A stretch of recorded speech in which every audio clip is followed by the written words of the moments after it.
Assalamu alaikum. The names of pork-related materials such as halal pepperoni, sausage, bacon, etc. So that most, but not all, most of that. So is this really halal eating the harm name that? No, it's just the naming, right? It's just a nomenclature. Just because we name something else, like if I start calling my phone pork, does that make my phone haram?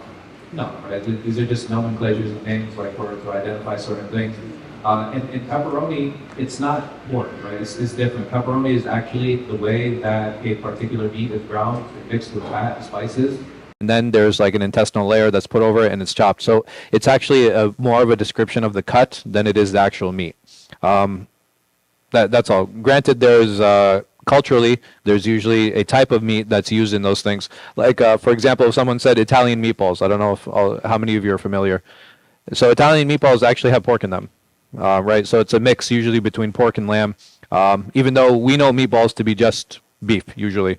So again, there's how meat is prepared and how it's like the different types of cuts.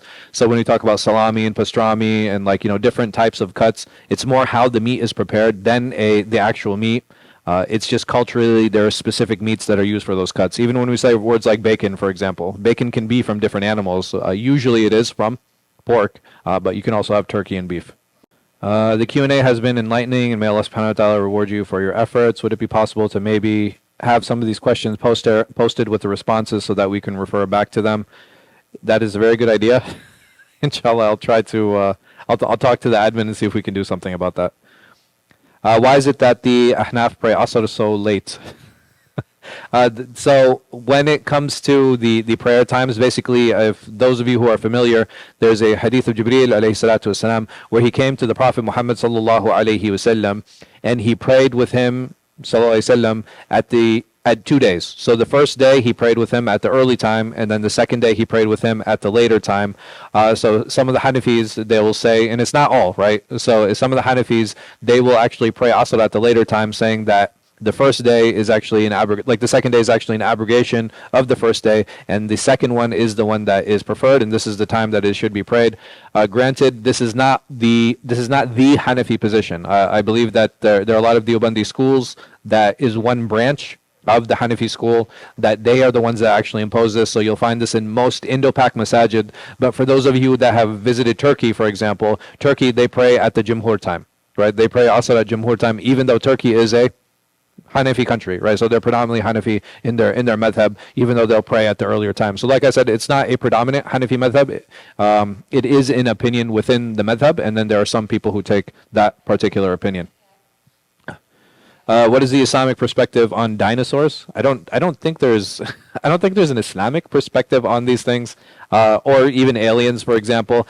Basically, anything that the Sharia is silent about, anything that the Quran or Sunnah doesn't discuss, is there a possibility of those things existing? Yes. How fantastical can we get? Like, so for example, unicorns. Have you guys heard of unicorns? It's like a horse with a horn.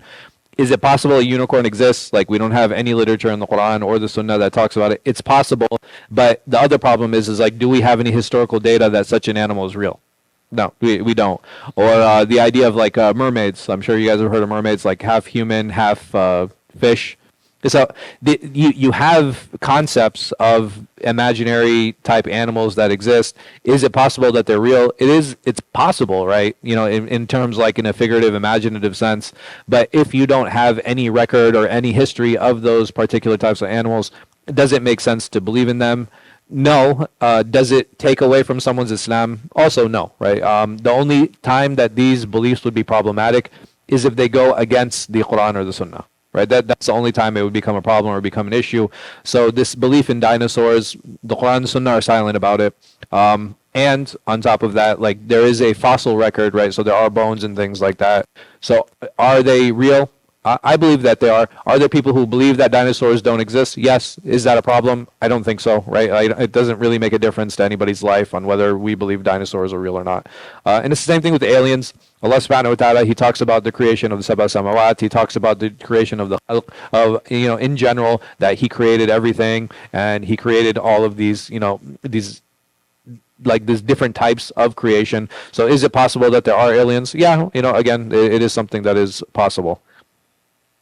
Can guys and girls be friends in school, even if it is controlled? So friends is a very loose term. Friends in the sense that,